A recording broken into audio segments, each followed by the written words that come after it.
Welcome, guys, to the Metaforecast, and you're also watching Speak Easy with Haroon, conversations with artists, creatives and troublemakers. And we're here with two special poets from the poetry scene who I've had the glorious chance of getting to know in the past, year and a half, 2 years? It's been longer. Yeah, it feels like ages, isn't it? Yeah. We've got author, I'm gonna say author. Yeah. Author/poet/writer Aaliyah and Dineesh. Did I pronounce your name right? Dineesh. Sorry, Dineesh. You smile when you say it. Dineesh. Yes. Dineesh and Aaliyah. Thank you guys for coming through.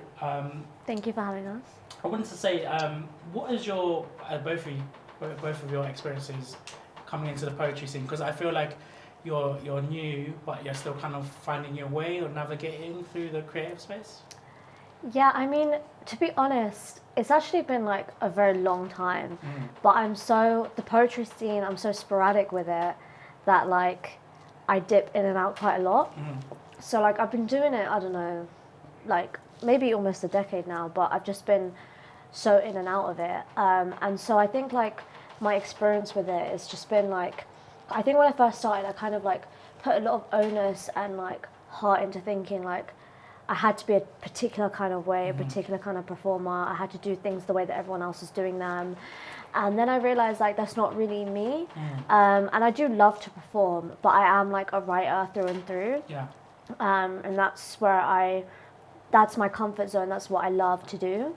And I love the scene for the community. And that's why I'm so involved with it, even after all these years. But I'm also so sporadic because when I do, then like I take those couple month breaks and then I come back. I think I needed that. Yeah, I'm always coming back for the people. Not necessarily. I do love to share my work, but my primary reason is I want to get back involved. I want to communicate with the people again. I want to get involved because it's so cleansing and it's so spiritually healing to be around other creatives. Yeah. So that's like my main intention with it, and that's like for me the main goal is to build up that community and to keep working and getting to know other poets rather than anything else. We used to first go to VFD in Dalston. Okay, I've never heard of it. I've heard of it, I just never went there. It was the only one I actually really knew. But, Yeah, I Was mean, it because it was closer to where you guys lived? No. Yeah, I guess No, so. no. I mean, it was in between Islington and Tower Hamlets, so yeah, it wasn't. But we were going uni in Queen Mary, Okay. and there was like 1 or 2 events at Queen Mary, but it was really it was more like coffee shop type of a thing. I don't know, it was a bit strange. Not in a bad way to Queen Mary, but when we started going to VFD, there's a particular woman who hosts it. I think her name's Hannah, the woman with the top hat. Hannah Gordon? I think so. Yeah. With the top hat, and I don't know, it was just the kind of characters that she had, with her personality, collected to come to VFD. When she took me for the first time, even though it was like, you always had to lie and there was limited capacity, there was something magical about that little, pokey little underground place. Was it in a basement? Yeah. Yeah. Didn't Jamal co-host it as well, Kid and Nancy? Maybe. Yeah, maybe. I recognise that name. There was like a few people that I really remember from that. There was a guy that was like a tree man. But it was definitely...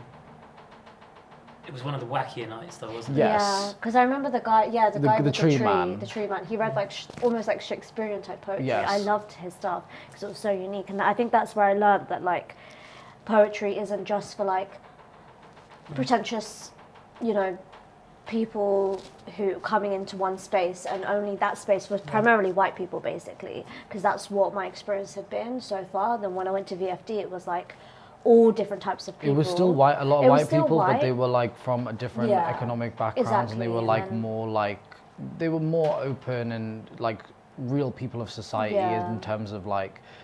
There was one that I think Hina went to that was not good at all. But yeah, I mean, Like after VFD that, or something else? No, like it was like a high level poetry society, and it wasn't. Okay. It wasn't chill. yeah, but I mean, after that, we went to Speak Easy because that's where I met you Yeah. all those years. I don't even know how many Well, years I ago. met That you- Meredith event? Yeah, Yeah. Meredith's a bit. But I actually met Aaliyah at Life and Rhymes. Oh yeah. No, you weren't there. Wait, yeah, No, he was you there. He weren't. was there. Because I remember you, this. I remember because yeah. you got picked. Have you to- like met everyone we've had on today Yeah. at Live No, and but- Rhymes? Like, Benjamin's F&I was where it kind of started for me, to be honest. Yeah. Because before that, I'd been trying, but then when Thank I you went to to me. when I got picked, Thanks. and I Thanks like to it me. was so like I honestly didn't want it. Like I was kind of like in my head. I was like, please don't pick me. Please don't pick me. I could tell that you was nervous because you was holding the piece of paper and you were shaking. Mate, I was like, I could see the tears. Like people who knew me were watching that. They were like, I could tell You were that you very even wanted brave. to cry, Yeah. but you just didn't. I hyped you up the entire time. It was worth it. Ultimately, No, but yeah, but Oh, he's after, the other Well, top hype man. yeah. well, the thing is, I put my name down as well, and I actually I didn't get picked. I didn't Yeah. get picked. But the thing is, at VFD, I only had performed there once, and it wasn't with her, even though I'd gone with her many times. I went and performed once when we weren't friends, and I don't know why, because I just always wanted to know how it felt, and I didn't want to take this thing away from my friend. But later on, we became friends again, very, very. There was this amazing experience with Benjamin Zephaniah, and I convinced her to come. And we went there. We had like a really great day beforehand, and when she got picked, I felt okay in my heart because I was like one of us got picked, and then from that, we One of actually us. got into the community again. I think it was Mary's event. No? Yeah. No. Yeah, in Waterloo, Yeah. on the farm. Yeah. And then I never made it to the Poetics. farm. yeah. The poetics in the farm is really nice though. Yeah. I like just to see the goats and stuff. And We just went to the there's one On the Right. farm, it was nice. I think the thing is for me, I felt the community the most when I was at Speakeasy. Like that's when I think it solidified for me. Yeah, I because think that's when everything kind of came I together. think that's credit to like Meredith and Yeah. Param as amazing. well, who Yeah. like Meredith for creating and holding the space. I mean, people that frequent there like Hunter and Corinne. Yeah. And Milli-Rose. and yeah, so Yeah. S-bars as well. And that's what I was coming from events that were slightly bigger, so coming to Speakeasy for me was a nice change of pace. It was Yeah. very intimate, Yeah. and since then I've have this affinity with, and I have this passion to create like intimate spaces as Yeah. well for poetry, not just big ones. Yeah. Because I think poetry is enjoyed by different types of people, introverts, extroverts. Yeah. So they will go to the events that feel right for them. Yeah, for sure. I should go to more events. That's my thing. I don't go to enough events, but I have tried different ones. I went to one at Reference Point. Have you ever heard of No, that one? I've never heard of it. Do you know Reference Point? What is it? It's Strand, like right by King's. Wow, okay. that's kind Temple. of It's right next to Temple Station, Everything and in Central is kind they keep it on a low profile. This place on purpose. It's below the Dazed offices for Dazed magazine, and it's a visual library. But they have so many events on, like performance art, like DJing, but experimental DJing. They have like poetry book launches, but they have like an unofficial poetry night Yeah. that they don't tell anyone about, and it's just basically you and the people that work there. Oh, okay. So and you just stumbled into it. Well, I was going to that place a lot. Reference Point because I was going to CSM, and Visual Library was really good. But their event was so underpublicized. I really found it interesting. So I've gone to other types of events that is just like random people in the park, or meeting up in Hampstead Heath on just in the woods somewhere. So I think these big events are really amazing. The medium ones, the organized ones are really good. But then there's some that are just they just happen by accident, whoever's there at the time in whatever Those are kind of space they special can because they're find. almost spontaneous. Whether it rains or whether it shines, But yeah, I really think that I would like to go to more events because poetry, it's still underground, I think, still. And I would like to see more people to incorporate poetry in a casual way. Yeah. Have you guys thought about doing your own event? Is that- In is that Camden. anything that comes across? In Camden Yeah, we have. or Islington, It's in one of the two. it's in the works. I think it will happen. Yeah. But I think Camden. I think you know what? I do feel like North London. It hasn't made its mark yet. Yeah, because you've only got the one that's really up north, which is Right to Speak. Yeah. And then the ones that are kind of near northwest are Millie's one. Yeah. I've done poetry and shapes in Kent. Yeah. I'm having it in Kentish Town in 2024. Okay, sick. Just letting you guys know. And yeah, it's kind of hard because Northwest and West, they charge an arm and a leg. The minimum spend is crazy. And poetry events, they're not gonna drink that much. Or spend that much. Well, we do have a friend who I swear to God she's doing something. Yeah. I can't say anything because I don't want to get. We know. I don't think so.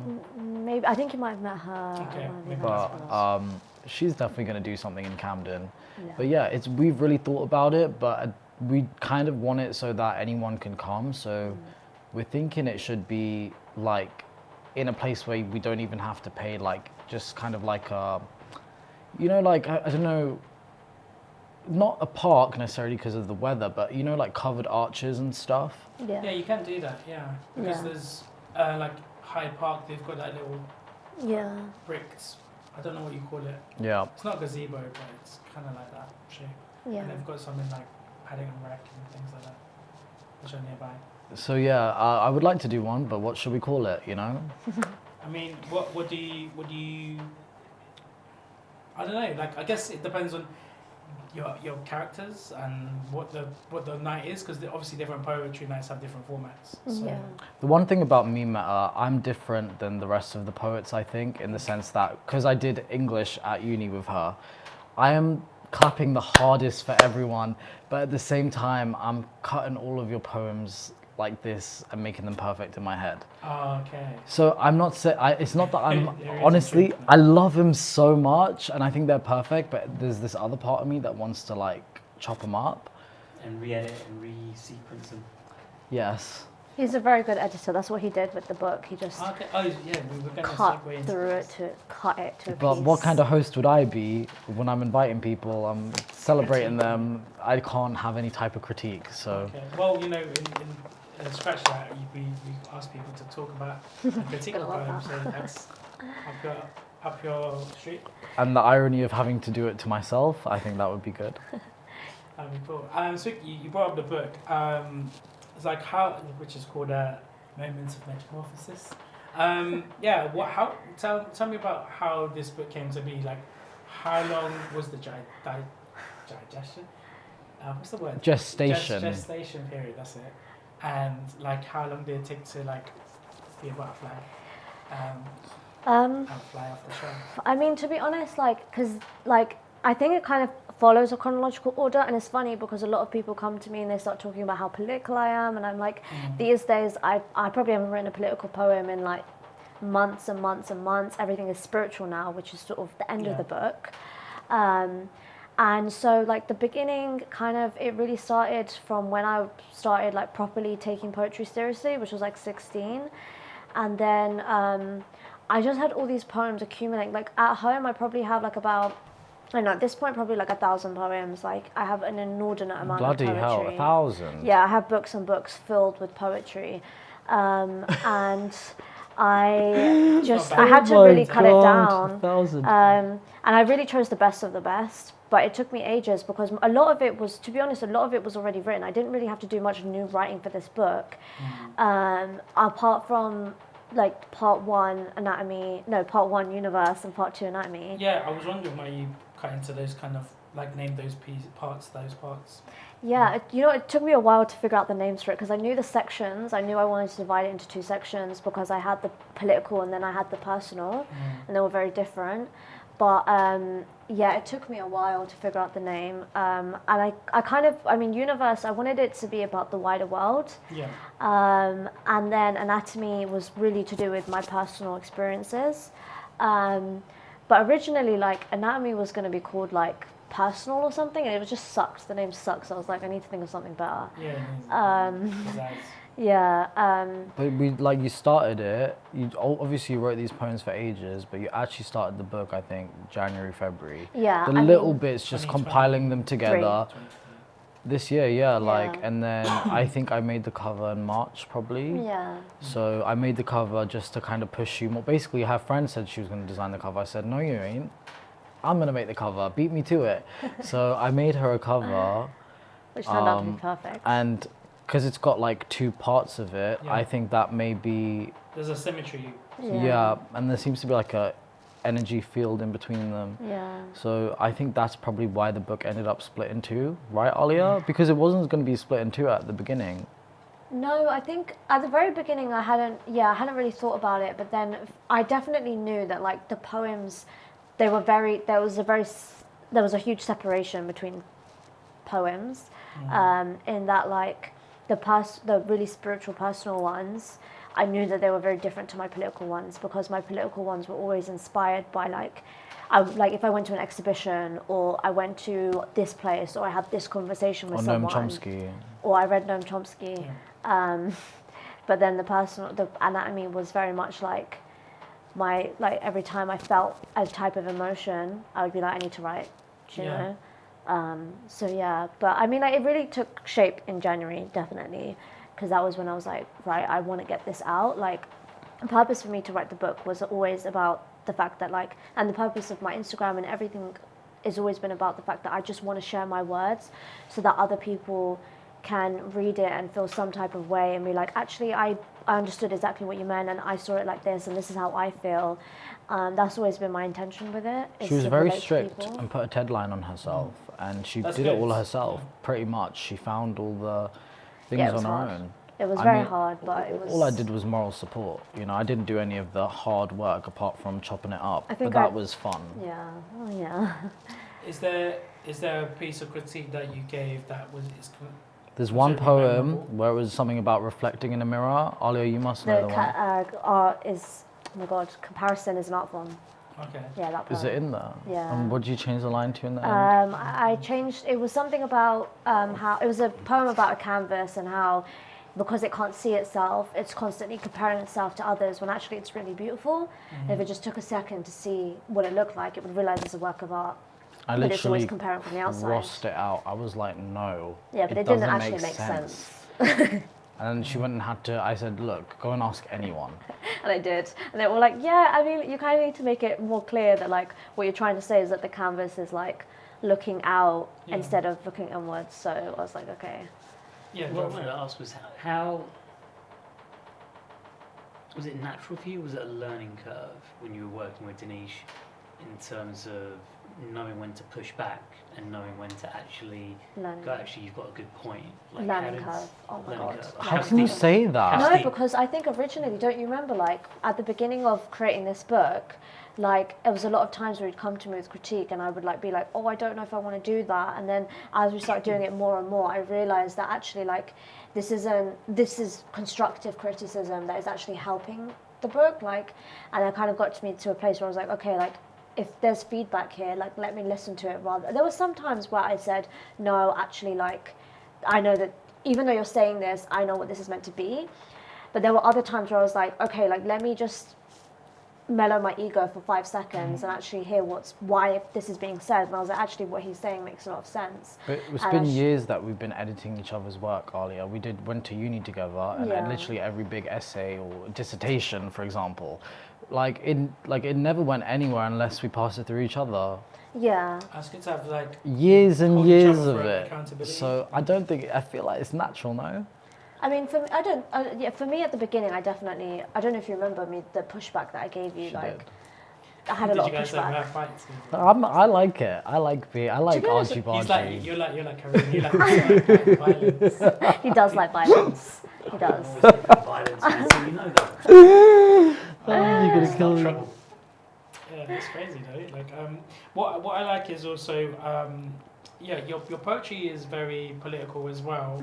And like coming into this project, did you feel like you wanted to control the amount of that type of poetry? Because obviously Metamorphosis is about more internal reflections than the outside.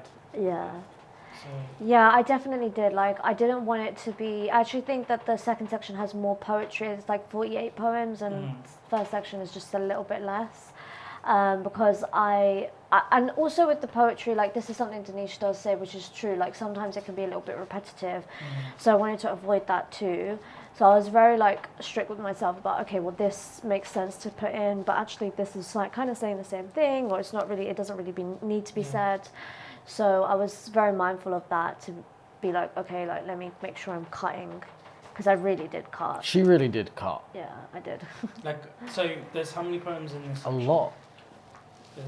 Well, it just says there's 106 pages, I guess. Yeah, I think it was like 45 poems in total in first section. Okay. That's political and the other half spiritual. Yeah. Okay. So. Because like So saying about 70 to 80 poems.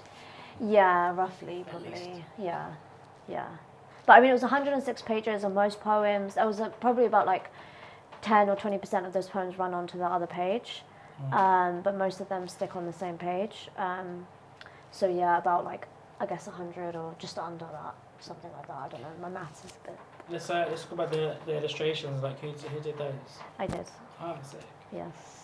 So was this your idea at first initially, or that it came like afterwards? Well, I knew I wanted the illustrations, and I had asked if, because I mean, I can draw, but I draw from observation. So I prefer artists who can just draw from their mind. So I did originally want to go with it outside, like a friend, but then timings and deadlines and stuff, so I ended up doing it myself. And I kind of was just like thinking, okay, what's the theme of universe? What's the theme of anatomy? I used a lot of source images. And then, I mean, there's one artist who I love who lives in America and doesn't even know I exist, but her name's Aaliyah. She's great. So she was a really big inspiration. But yeah, it kind of came from all of those sources and just figuring out like what am I trying to get across with these images? What's the representation here? Yeah. Going into like the book's done, or you're seeing the final batches being made, and obviously you've seen what they look like. In terms of like organising a book launch, I know Haroon just had one on Saturday. What was that like for you to kind of like get people to basically come and like look at what you... Yeah, so for me, like with the book launch, it was very much like it was very much like a friends and family type thing, because I was like, I to be honest, I don't know if I should say, but yeah, like the book launch, yeah, it was like a little bit, I wouldn't say stressful, but I mean, everything always works out, so it was all going smoothly and everything, but for me, it was more just a case of like, I want to just share this moment with like, have this intimate moment with people, and kind of get that out of the way. For me, it was a way of like saying, okay, here's my work, and also a way of like, I'm sure you can relate to this, Haroon, of like celebrating yourself, because for me especially, sometimes I find it hard to like celebrate myself, and like it's such a difficult thing.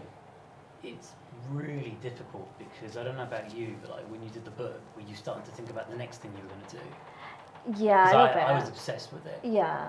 And I had my partner and also my editor Charney. Both of them individually had to sort of take me aside and basically, I wouldn't say give me a dressing down, but sort of talk sense into me and say, look, you've got an event. The purpose of the event is to actually celebrate the work and to celebrate yourself. Yeah. And the need to stay present, as opposed to looking to what the next project is, because I think it's creative. It's wise advice. No, it's great, but it's also about there's different elements to it. Like, can you be present? Actually, that can be quite hard. Can we celebrate ourselves? That's something I think a lot of us struggle with. Yeah. So how are you able to sort of ground yourself and center yourself, given that there's the potential for that volatility to just bounce all over, be pulled in different directions by things that just take you out of those two important Yeah, things? I mean, to be honest, Dineesh was a massive help, like, throughout the whole process. Like, I definitely wouldn't have been able to do it without him. And good team, good partnerships. yeah, definitely. I mean, what did I really do? Like, You kept me grounded, I think, Okay, really. You yeah, definitely, okay. like put me in that space. I say quiet because you have a bit At that moment, you're sort of like, I'm not like other poets. Yeah, no, but like, I think as well, just kind of like being like, you know what, like, because I've really like, because this is kind of what the book is about, is like what the spiritual growth that I've gone through over the past, like, definitely like specifically like 6 months, has really taught me about like my self-concept, and been like, okay, like in these moments, you should own yourself, you should love yourself more than anyone, because who's going to love you more than you? And like my number one, that's true. Shout out my mum. Shout mom. But yeah, like I think that's kind of it. It was just like being like, because like I guess just tapping into the spirituality side of it as well. I think like we went to that event. I can't remember what it's called. Not Say Word, that's in Peckham. Was the one that we went to at the Hearth? Oh yeah, that was amazing. In Queen's Park. That was a It's great day. Wordplay and Flow. Yeah, Wordplay and Flow. That was so That good. one, I don't know. Tanika event. Yeah, Tanika. That place was so nice, and I think we were like. Got a vibe, right? Yeah. From the furniture. I think we were like captivated by the venue. Yeah. Obviously, it's a women's centre, so it's exclusively for women, and you know. Keeps that energy. It's very nice, and you know, it's perfect.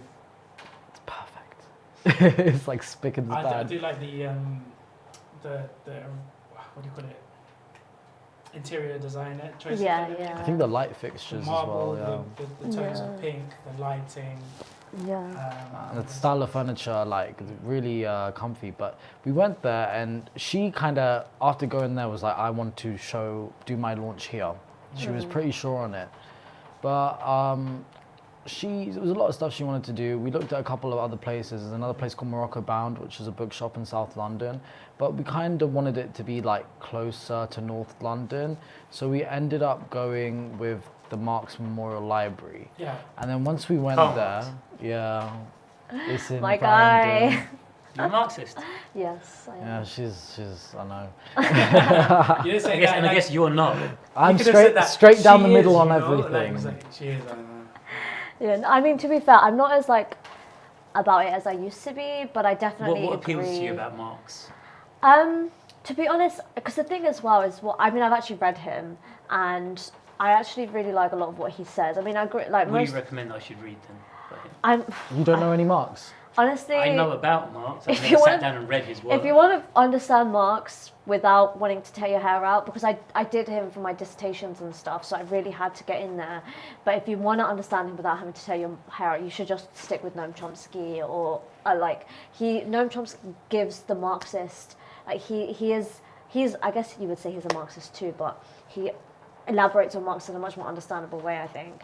My the thing favorite. is reading Marx. I would- by It's Marx really is- not great. No, I would say It's try. like difficult to Have you read Das understand. Kapital? Yeah, it's difficult to understand, and it's like you want to kind of like, ugh, but Even the manifestos? yeah, I mean, I love Manifesto, the actually the Islam. the Communist Manifesto is like my favorite thing by his. 'Cause I've studied economics, so I would have thought reading Das Kapital can't be that bad. Okay, I mean, fair enough. If you yeah, you probably could then. I just couldn't.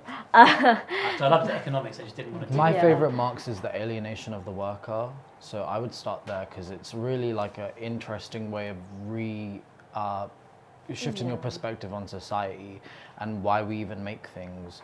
Like the whole of life, I think, is about consumerism at this point, and like it's always producing goods. And the way Marx talks about how humans are involved in this process actually helps you understand places in society and why the communist movement was trying to do something about it. I don't want to say anything else. 'Cause The alienation of... it's called the alienation of the worker. Yeah. And there's some other buzzwords that I can't remember right now. Going back to the original question, like what's the appeal of Marx to you? Yeah, I definitely think like the concept of the way the society is structured and how he explains it in a very like understandable way in terms of, you know, the bourgeoisie, the proletariat, and how it kind of fits into those boxes, I guess. And I just think it's the way that he talks about our power as proletariat is so important because one of the things, especially like in the beginning of the book, one of the things I really like to tap into is the idea that like actually as people we hold so much more power than the people on top do, but they make us so divided, and Marx really goes into how they do that. How division is created and stuff, and I think one of the things I really love to focus on at the moment is propaganda. Like that's kind of, I want to do a PhD, and that's kind of where my head is at the moment with that, because I think propaganda I guess is Goebbels will probably feature heavily in that. Sorry? I guess Goebbels will feature heavily in that. A little bit probably, but I think the thing is like for me, the power of language, like, and this is the thing, we're all poets, we're all writers here, so we understand that so importantly, and I think that the power of language can be really great, or it can be really detrimental. Well, I mean, how much do you know about Tony Blair's administration? Quite a bit, because I did government politics, and I do remember the way that... you're aware of Alistair Campbell, Yeah. his director of communications. Yeah. So he was the spin doctor. Like, yeah.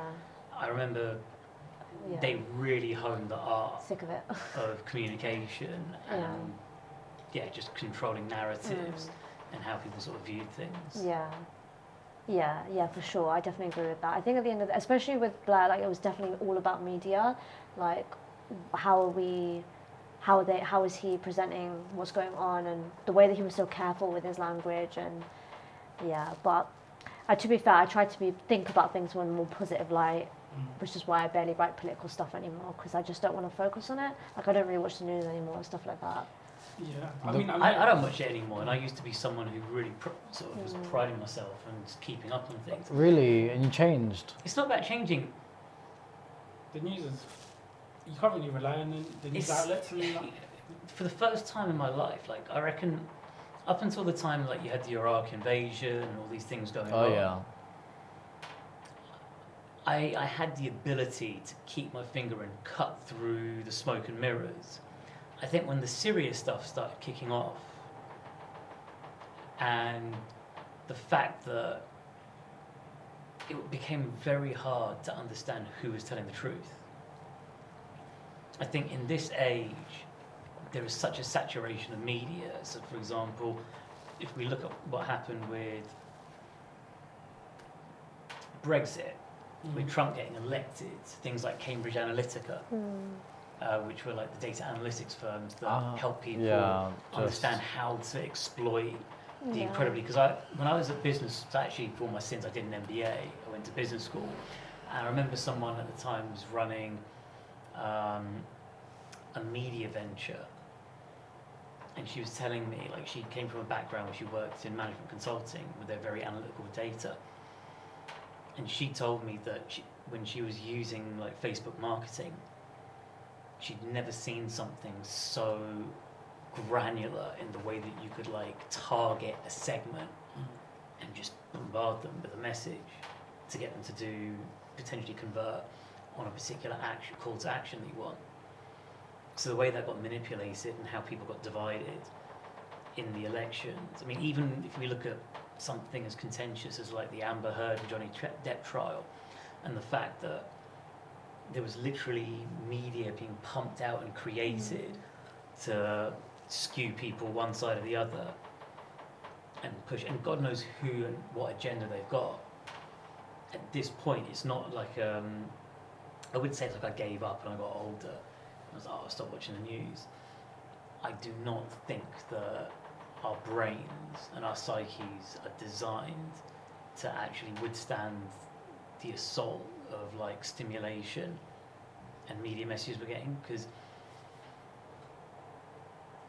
there's always been bad things going on, but now you almost can't hide from it. You hear about everything, and you can't have that level of empathy for everything. You will literally be out in the street ripping your clothes off, just losing your mind. You can't pray for Syria all day, then Afghanistan, then Ukraine. Like, you can't pray for every single situation that goes by. You can't dedicate your entire being to other people's...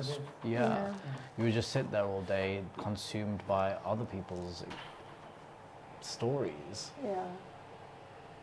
There's just an absolute saturation of information and media, hence why, like you, I keep away from the news.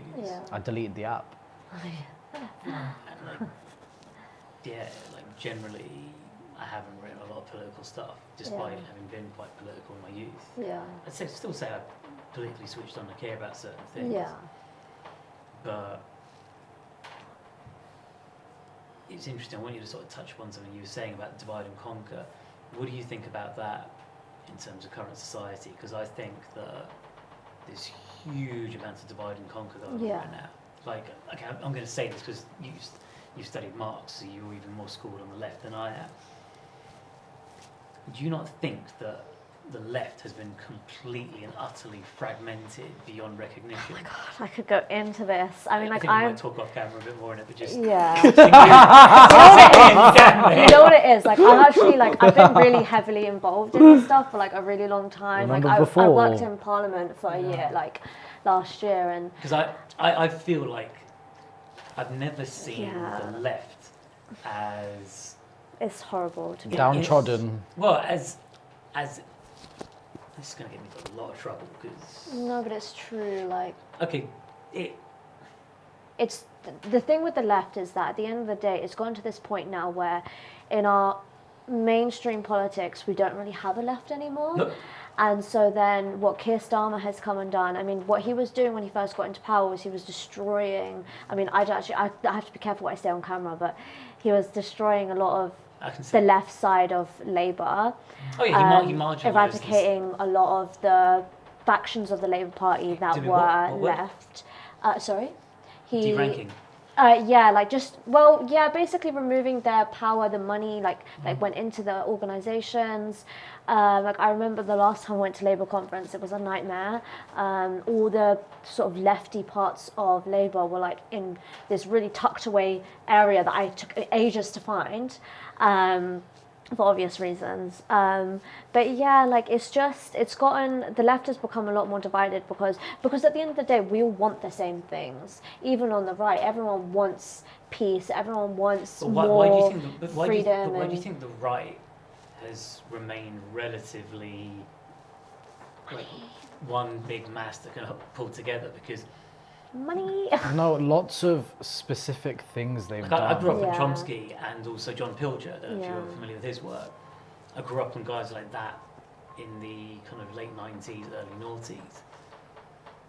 And now, they're just, like you said, there is no left, there is no opposition.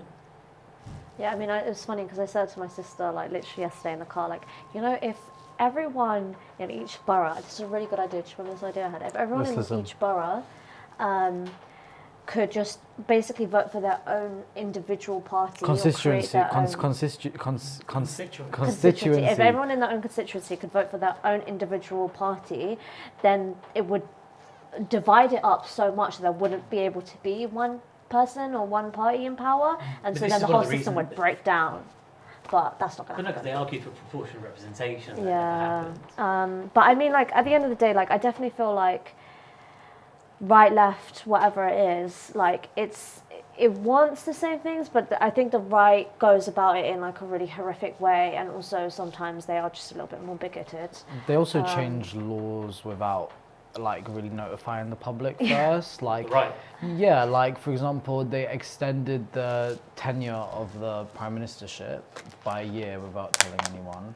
Something about the way they call the elections, like, it gives the public very little say in what's going on. And I think the worst thing they ever did was trying to take away the right to protest. Now, that for me, that was like the worst thing they ever did. Because once it's like that, then it's like a pariah state, like Myanmar or North Korea, where you can't speak out. But that's always been happening. Like, even in the 90s, I don't know how much you know about things like rave culture. Oh yeah, boy. No. Sorry.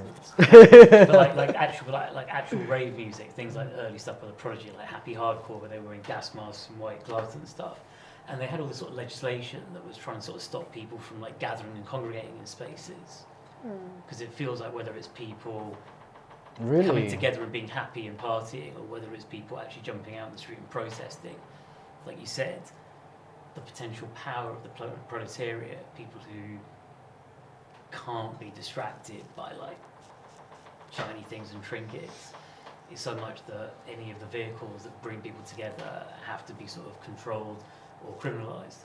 Yeah, for sure. Yeah. I think proletariats are maybe people who aren't scared to lose anything. They feel they've only got more to gain. Whereas I feel like the bourgeoisie is probably seen as this thing that's still trying to hold on. Once you got it, they want to hold on to it. And I think when you're talking about the power of the proletariat, it's almost like, you know, when soldiers fight even to die, I think it's like that. Like they're willing to lose their life Okay. for a cause, whereas they're the proletariat or the Tory governmental people. They just don't want to lose their second holiday home or whatever they're getting fake funding for. Yeah. And it's not just rubbish that I'm saying. There are documented cases of this, right? Like throughout the news of these politicians missing expenditures. And there's no laws that anyone's making against that, or there already exist, but they're not. I mean, do you feel like the thing is that we're not with the younger generation, like we're not teaching, we're not cultivating new leaders? I mean, because I just feel like it's whoever can get into power. But I don't think we have the same level of critical thinking, and I think there's a lot of political illiteracy. Yeah, definitely political literacy. I think not a lot of people care about the news. I think they more care about. Politics isn't iconic. Although I would say, like, I'm a teacher, and one of the things that I've noticed with my students, when I compare it to the way that I was when I was a student, is that they are a lot more switched on than like I was, and a lot of that has to do with social media, but it does mean they're a lot more intelligent, a lot more smart. I mean, I think teenagers and kids generally are way better than adults, more smarter and stuff. Because they're always challenging the. Yeah, exactly. They've had access to Google their entire lives. Yeah, so I definitely noticed the shift in that they're a lot more like, but I also think at the end of the day, the system, with the way the system is, and the way that the education system in particular has been designed, how far they can get with their intelligence, who knows? But don't you think, like, you don't want to put anyone in that political role? Like, I don't want to raise any kids to become politicians. I don't want to give them that kind of curse. So it's like... You want them, but you also don't want to do that to them. And half of these politicians end up resigning and getting cancelled. Like, what kind of a career is that? They just get away with one crime, get fired, and then they end up getting paid for that crime, you know, whether that be like ex-prime ministers or... It's like a catch-22 situation, politics, because it's not sexy. Yeah, politics isn't sexy. Yeah. It's not like you don't want to make reels about it. No, you don't want to. Yeah, but you don't want to talk about it on your wedding day. You know, you don't want to share it at a retrospective. You don't want. Yeah, it's just want to forget about it. But do you think society's changed? Yeah. Well, this is the thing I was going to bring up. Because the thing is, do you not feel like with social media, there's like hyper individualism, hyper narcissism, hyper capitalism? Well, actually, I was actually going to shift it to basically be like, well, one of the reasons why I don't really lean into the politics so much anymore, and I focus more on the spirituality, and something I've noticed as well is this huge shift in spirituality and like the way that more and more people, like what they call new age spirituals. I mean, I'm Muslim, but all of it it's all the same really. It's just under different, basically. But all of it has the same concepts, and I think that like more and more people, especially younger people, are like getting into that and understanding like spiritually like what's important, and therefore like how, like, what should the main focus be? Like, for example, for me, like the main focus now is like the lack of fight with my ego, learning to balance my ego, learning to step into like the highest version, be a better person for yourself and for people around you. The more you know, something instead of changing the world, change Dineesh yourself. says this really great thing where he's like, if one person makes the change, it affects the entire universe, because the moment that you switch and you start to shift, you can sense it all around you, that shift. Basically, if one person makes the change, it'll affect the entire planet. Yeah, and that's something that I felt as well, like spiritually. if you're a more gentle and compassionate person to others. That will give off more gentle and more compassion I agree with around, that. and maybe it might affect someone else. At the end of the day, what I started getting, it was me who ended up getting into this stuff in January, and she just really needed it without knowing it. And like, I really needed it, and that's why my spirit broke and I ended up going to it, like, because I had no other option. But she just like took it and was so like connected to it, and allowing ourselves to both develop and like learn more about it. And I feel like we've learned so much, but don't we still do it all the time? I mean, there's always it's something I said about in regards to the book. I said, you know, your ego is never going to stop dying. You're never going to stop evolving. You're never going to stop shifting. It's going to be a consistent thing throughout your life. And so there's always more to learn. I've seen so many people change from New Age spirituality. Yeah. I've seen so many people from living in an anxious state, consumed by anxiety, just living in fear, depression, just constantly stressed by life. And the biggest example of that is me. Like, I was just a ball of stress, completely. Fear, anxiety. What do you think of the drivers of those things? Because I was watching, I think, Woman's Hour on BBC iPlayer, and Laura, you've heard of the artist Laura Mvula? Yeah, she's a singer. She's, I think, been nominated 3 times for like Mercury Prize, but also Mobos. And she grapples with anxiety, crippling levels of anxiety. And there was some stats reeled off about how many people under 35, like what percentage, are grappling particularly with anxiety or some sort of anxiety disorder. So what do you think of those drivers? It's an addiction, anxiety. Yeah, I think, you know what it is as well, is like the way that we're raised in an egoic world. So, and it's not our parents' fault, but they raise us with the perception. What do you mean by an egoic world? So, okay, they want you to be a certain way. The concept of the ego generally as something that's like, that you should, like, okay, so like you should be ruled by the logical mind.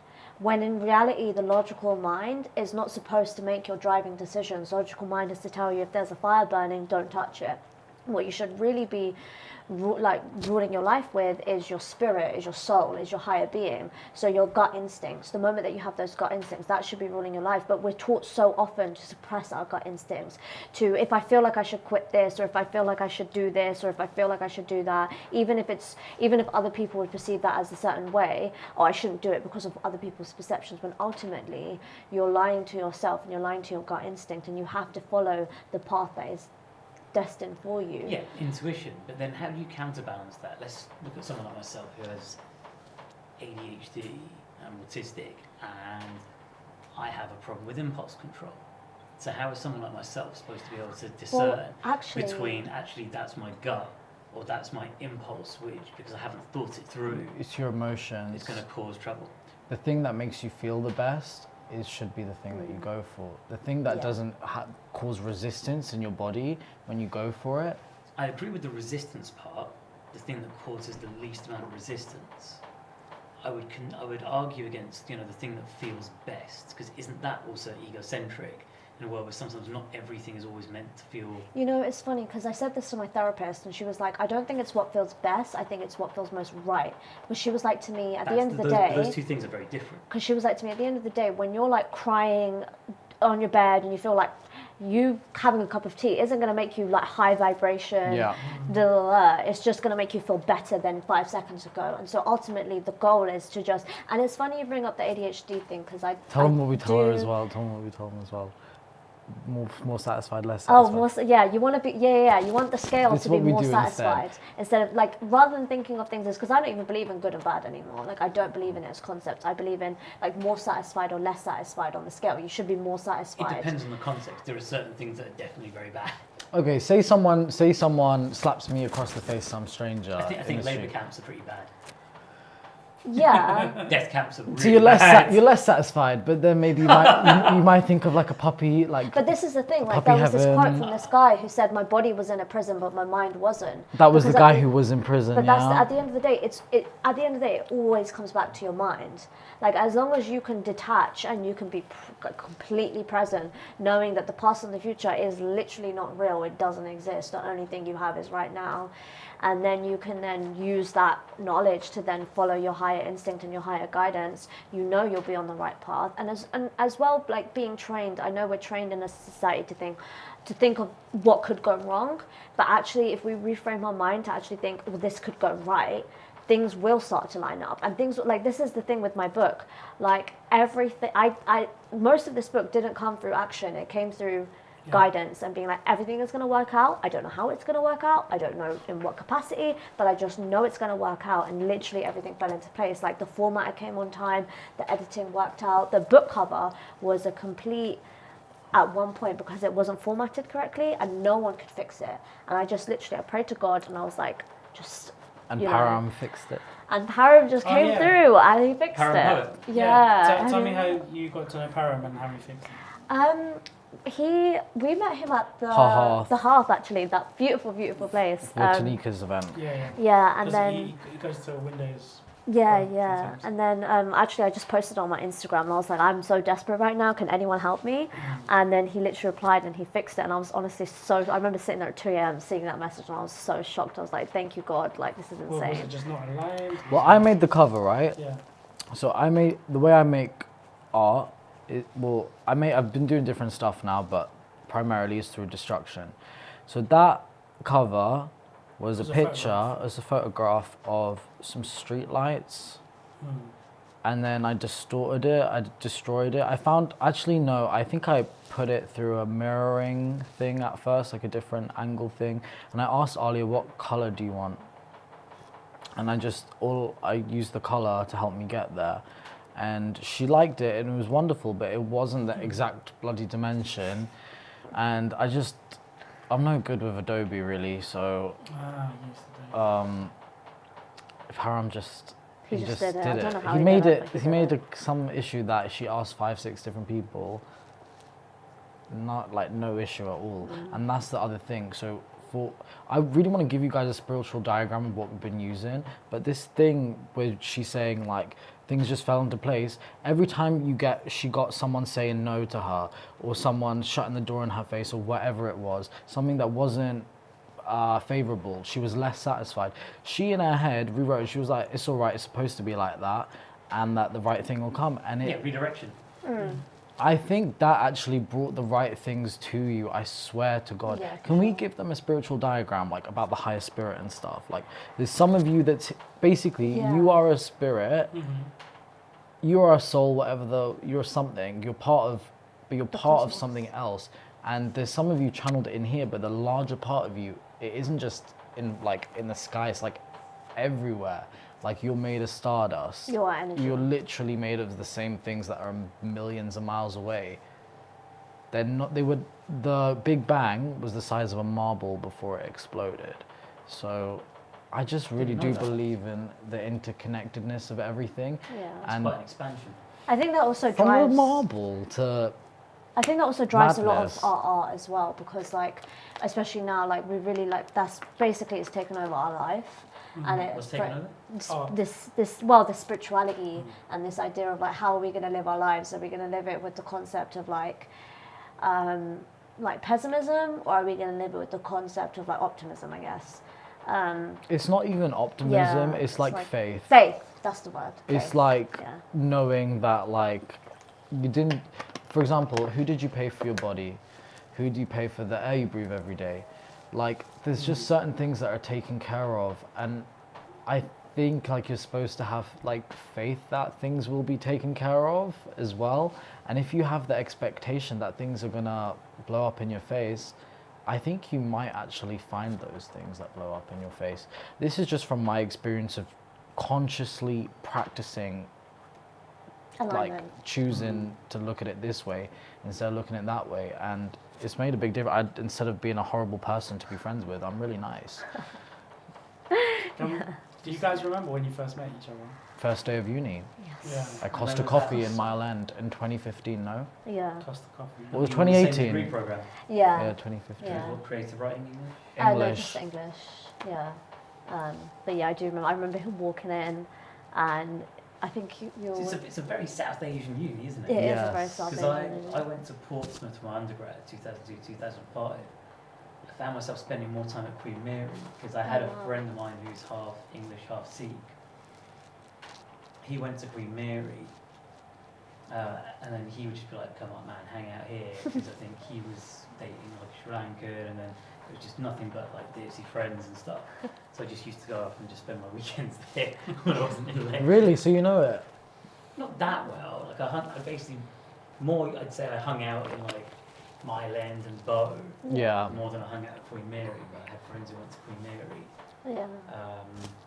Because then my friend, he moved to Limehouse and he had a couple of sort of white housemates. One was like a happy, clappy Church of England guy who would always want to hold hands with you and pray to Jesus.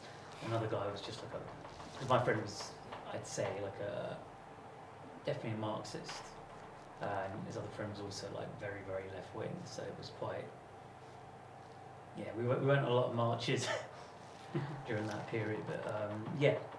It was okay. Going back to It was a Queen good Mary and uni. Westfield, like, would you say that as a space compared to other places that you'd occupied, did you feel more like it was a place you felt comfortable, given there was a lot of South Asians there? I mean, to be honest, for me, definitely, like, because before that I'd grown up in, like, Barnet, and so it wasn't really, like, the kind of people not a lot of Pakistanis in Barnet. No, basically not. So then when I came to Khmer, it was like a culture shock of, like, oh my god, there are other brown people, like, amazing.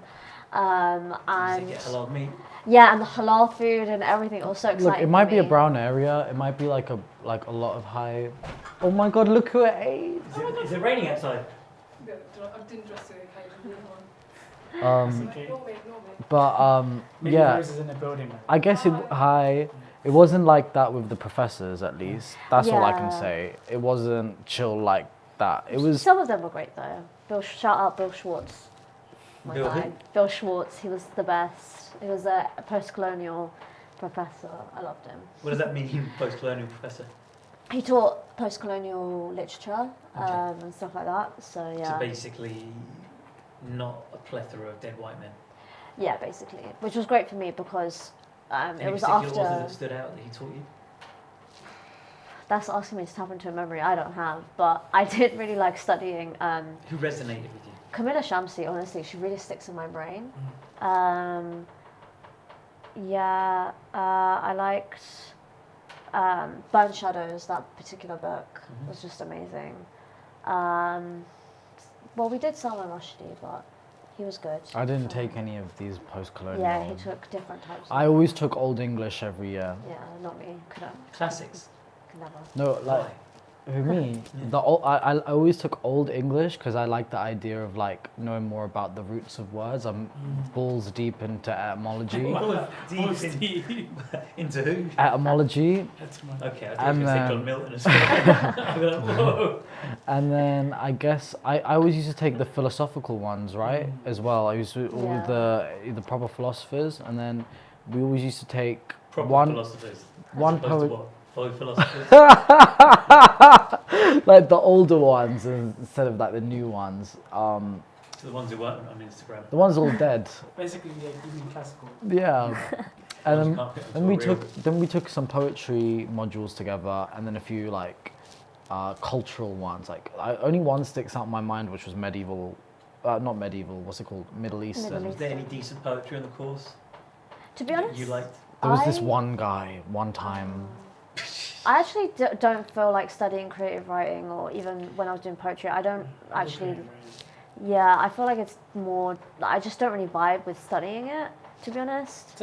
Wait, studying no, what? He's going to go do an Creative MFA writing then. I and. feel like creative writing was more. That's the hating on You do people who drama. take creative writing now. No. I mean, I just don't vibe with it, to be honest. Yeah, I took Oh. creative writing because it was like taking drama GCSE. It was like just chilling for like 45 minutes. Yeah.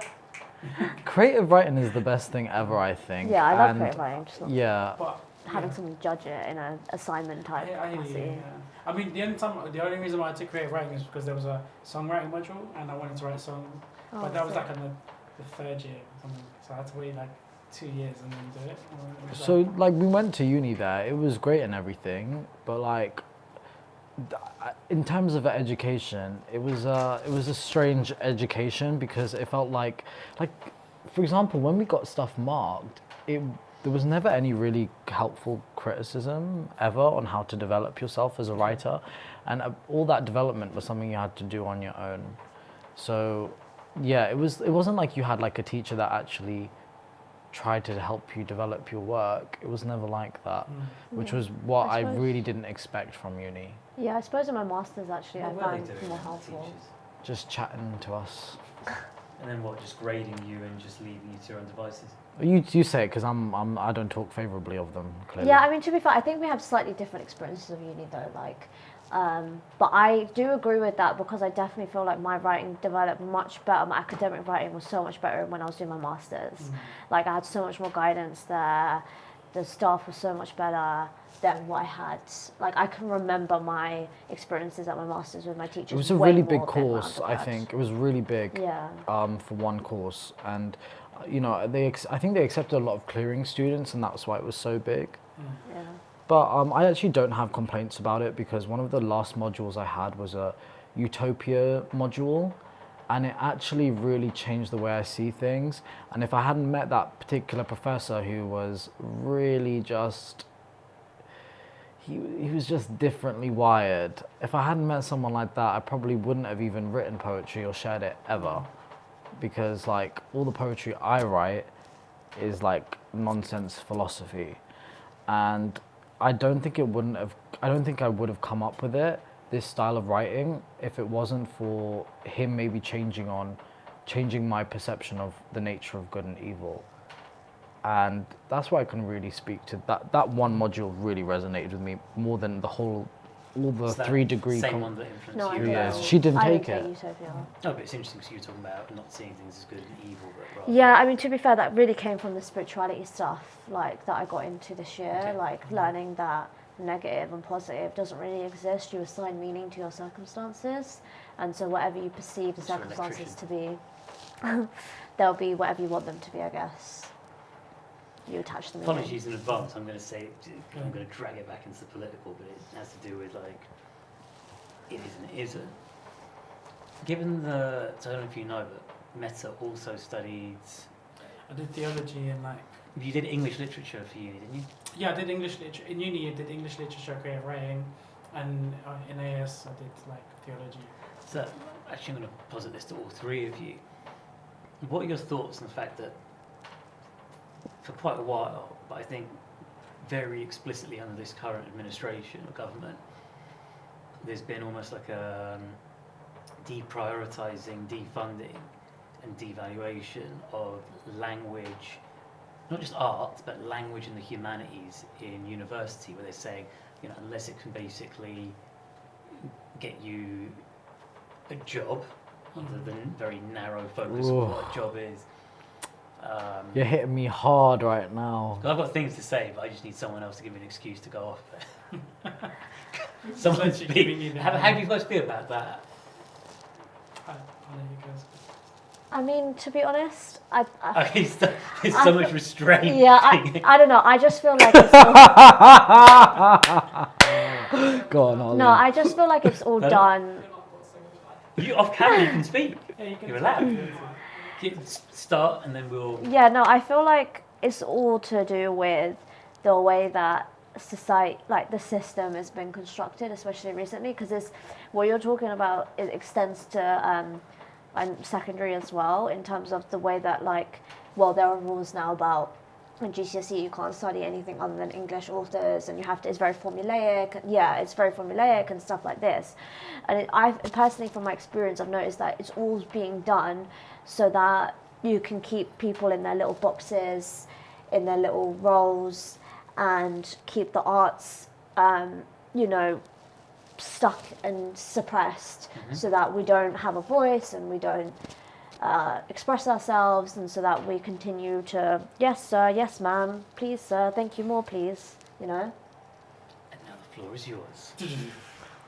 So It's like Oppenheimer now. so I did English at Queen Mary, and then I did my masters in art at CSM. I dropped out of CSM. So I did that because I'm speaking from the art view. They don't value art in this country. They don't value Even art. at Central St. Martin's. No, they don't value art at Central St. Martin's. What are they trying to do? Just so you know. What are they doing apart from taking money out of your pocket You know what it is. that you borrowed from a lender? This is what you're saying. You go to school, you get your GCSEs, you get your A levels, you get into a uni, you complete a degree, you get a job after a grad scheme, and you end up, you know, doing that thing. It helps you along the way, whatever it is. You end up maybe you might do law at Oxford, and then you go into software. But you went to a really good university. You showed that you could do a really challenging degree, you got a great result, and you know what? You're probably good at a job. You've probably got some skills that we can do a job for you in. I think that like people need to be valued a lot more than just like, what can you offer businesses? What can you offer just being yourself? What can you offer that from stuff that comes within you? And I think that's why they're cutting the art, because individualism, like, I think changes collectivism. So going to Queen Mary, it was... So what, are you saying that the government is encouraging individualism? It's not. Why would they cut art funding? Explain that to me. Because it's real. I think... The budget at CSM got halved for art. You speak. Oh, I was just agreeing with... speak. with Sorry. I was just agreeing with him. Like, I think recently they're just trying to raise a workforce, and for you to be an entrepreneur, to be a creative, is a conflict of their interest, because like they want us to like, you know, work in jobs and to like help benefit other build businesses, forward their agendas, and then like anything that we do for ourselves takes away from them, because they want the money to go in one direction. Like, you know, everything like our wages. Like I realized this in Selfridges, because I used to work in Selfridges, right?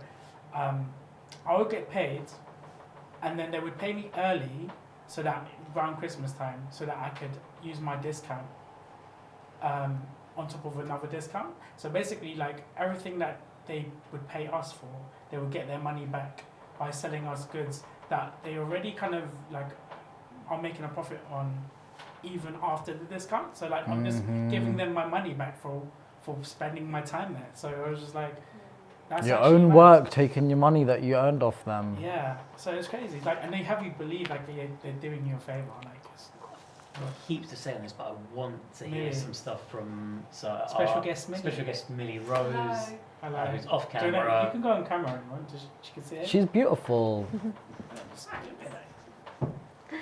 Oh, this is very wholesome. Okay. Oh my god, hi. Hi. I Hey. would say, just, there's a few points. This was very bizarre.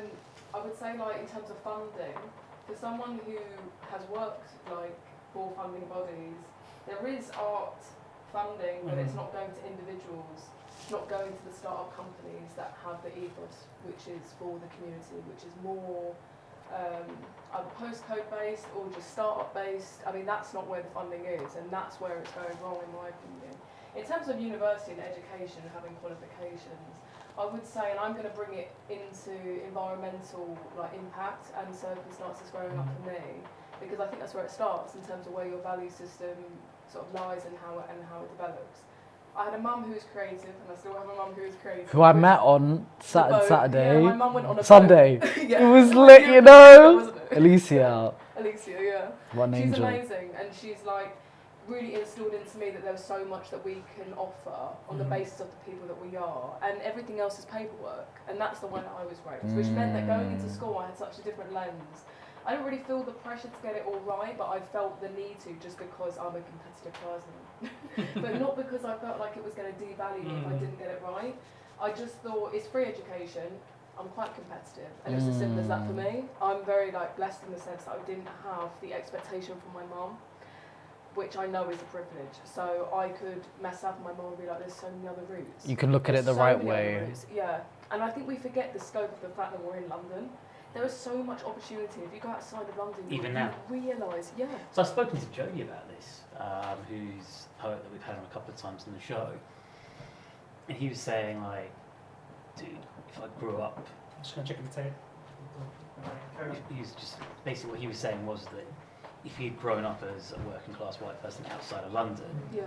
game over. Yeah. Like Absolutely in game London, over. Yeah. there are sort of opportunities Yeah. and ways in which you Hello? can sort of do different. There's just different avenues and things you can pursue. Like it's not like I grew up outside of London, but in a much more middle class setting in the suburbs. Yeah. And even in that setting, because just the regular route of what the options were didn't make sense, it felt like I was just like it just didn't make sense, and that sort of motivated me coming to London. But touching on all the things that we've been saying, like having certain opinions. So firstly, I remember being on my first date with my partner, who's a teacher, and she had to preface this saying, look, I'm not trying to come off like a conspiracy theorist, but like in my sort of 13 year, well, she's teaching 16 years now, but back then it was 13. She's like, I've just seen like critical thinking elements getting stripped out of the curriculum, like they don't want us to think. Yeah. And I think, I mean, this stuff started happening, I think, as we were edging towards David Cameron's government, when the Tories basically came in after a long period of having Labour, where people were talking about things like, you know, Mickey Mouse degrees. Yeah. This sort of chat around Mickey Mouse degrees, and actually, you know, people started talking about the fact that, like, why should I pay taxes for someone to go do film studies, go do something that gets you a real job, etc., etc. And I feel like, especially with the way Rishi Sunak's been talking about, you don't really need to study English and so forth. Again, this comes down to my age. I'm 42, born in 1981, and I remember in the 90s, university had a very different purpose. Hugely different purpose. You could go for free, no? Well, it's not just that you went for free. University was somewhere where you went to basically broaden your horizons, get out of your bubble of your little town, meet new people, broaden your mind, but also potentially learn to become a bit more of a thinker. Yeah. Mm-hmm. And what we're seeing now is we're basically saying that no, university now basically has to be a conveyor belt, an assembly line for people who neatly fit into graduate work. It's a business. For companies, a business. And you said something really interesting about, you know, they want us to basically work in jobs for their agenda. Yeah. And I would have, if I hadn't watched this particular documentary on BBC, I would have argued tooth and nail with you, because obviously there's all this rhetoric with governments about, oh, I want people to be more entrepreneurial, etc. But I remember watching a documentary about Deptford, but like I think Deptford in the 1800s or maybe early 1900s, like way before like the era we're in now. And they talked about how certain types of social engineering happened there, because back in the day you basically had working class people who had a lot of autonomy because they were all self-employed. They ran their own market stalls, had their own businesses, all of that. Yeah. And the local authorities started bringing all these different restrictions on what was essentially pedestrianised public space. Like things that made it almost impossible to trade as a marketer, or just reduced the actual amount of people who were going to go there and spend money, like parking restrictions, things like that. It basically, the engineering happened in such a way that it became untenable for like those working class people to basically be self-employed, have their own market trade businesses. So they ended up having to basically just go work in flipping factories. They don't want you to have a livelihood.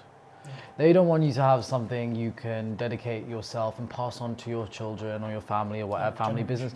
I mean, they don't want you to have your own bakery, a family-owned bakery. They want you to go and get a job in Sainsbury's. And work in their bakery, collect their pension, and not do anything that you choose for yourself. I really do believe that people's livelihoods are taken away by the corporative. I mean, look at how many bloody job sites there are to apply for jobs. That's a whole thing on its own. And they have algorithms and stuff. People used to just see a notice, walk by, and contribute where they felt like they fitted in. They weren't waiting to be chosen for this or that based on some piece of paper. They were looked in the eyes. Yeah. We're gonna say something? No. I mean, I second everything. It's the alienation of the worker. Yeah. Marx would be quaking in his promise you. boots, really, wouldn't he? But then he'd also be telling us, now's the opportunity for you guys to get together, and then divide and conquer comes back. And do you not think that social media has contributed to divide and conquer? Echo chamber is definitely a thing. Oh no. Don't get me started on echo chamber though. Because don't you think that in the past, part of what made the left work was that you did have different groups with different interests, but you knew that, right, we're all under one umbrella? Yeah. Because I feel like whatever counts, maybe not as the left, but whatever counts as the resistance to mainstream right. I feel like we're in an era now where people only see the group and the tribe that they belong to, or the fragmented, that they wouldn't be able to sit with a bunch of other people and say, look, have a conversation. Let's have a conversation and actually realise that we are a united front against the right that is stripping. But I mean, that's something that the right and the people in power have always tried to do, and they're probably more successful at now, is getting people to think that like we're like in our group we're trying to fight each other when actually we should all be redirecting the attention. But I mean, to be honest, I still live my life in hope. So I hear everything you guys have said, but I kind of like second what Millie was saying and stuff. Like we have so much opportunity, with so much power at our fingertips, and it's just how we choose to use it. I'm not a pessimistic person. I think it's okay to be honest in one's appraisal. Yeah, definitely. And you can be hopeful. Yeah. So like when I diagnose and say this has happened, I'm not saying all hope is lost. Yeah. I'm actually saying that in order for hope to be effective, you've got to know what it is you're actually treating, what you're trying to counter. Yeah. That's great. I'm kind of aware like we're getting close to time. So did you guys want to say anything else before we close? No, just thank you so much for having us on. And you can find my book on Amazon. And you can also, if you want signed copies, you can also go to Camden and get it from Boomcat Books for cheaper than it is on Amazon. So get them while you can. And yeah, just have a great life. Live your life with spiritual high vibrations. Remember, everything is always working out. Anything you want to say, Dineesh? No. I think like just if there's anyone like who has watched this and they think, why are these lot talking about this? I don't know, it just kind of happened. It always does when we're together. You don't feel like you need to educate yourself on it, because you don't. The right things will come to you, what you need to educate yourself on. And don't think you need to join a cause or anything, because you don't. You can, if that's really your desire. You don't have to. Don't think that because everyone else is doing it, you need to. Don't. I mean, for me, I don't. She's talking about right, talking about left. I'm not talking about any of it. I'm just right here, right now. So I just want everyone to remember, you always have that option just to be. So just exist, and whatever things you feel that you can contribute to and that will not take away from yourself while doing it, go ahead and do that. So for example, if you feel like, writing some poetry about your beliefs is what will do it, then go into a rally, then do that. I'm not telling you what to do one way or the other, but just chill. Do you want to plug your Instagrams as well? Not really, because my Instagram is still shambles. Back on your new one. Your new one. You know what it is, yeah. I'm locked out of my personal account, so. He's got an excuse. But. So he claims. I'm a visual artist. That is my thing that I do. That is my whole thing right now. Okay. But I will like to make a poetry. I would like to make a poetry account now, because I actually have written enough poems that I feel like I am a poet and I can share it with you. But one day you'll find out. Just basically follow Aaliyah. And follow me up at Aaliyah, spelled like Aaliyah, IDK. But my visual art, you can follow it at genmi.co.uk. That's genmi.co.uk. That's visual art. Cool, and you'll find out at the bottom of the screen. And Haroon? Right, you can find me on Instagram at 2 different accounts. Haroon Creates, that's HAROON Creates, that's for all my sort of creative bits, including my debut book, Press Play, which is a poetry collection. You can order that off me directly, just DM. My other Instagram account is Speak Easy with Haroon, against HAROON, and that is where you always find snippets of the podcast. Cool, and you can find me at the Metaforest, the Metaphor with a PH, so the Metaphor, EST, all one word, Instagram, YouTube, and the Metaforecast with a FORECAST. And that's it. So thank you guys for watching, and yeah, enjoy whatever you're doing. Peace. Do you, boo? Yay!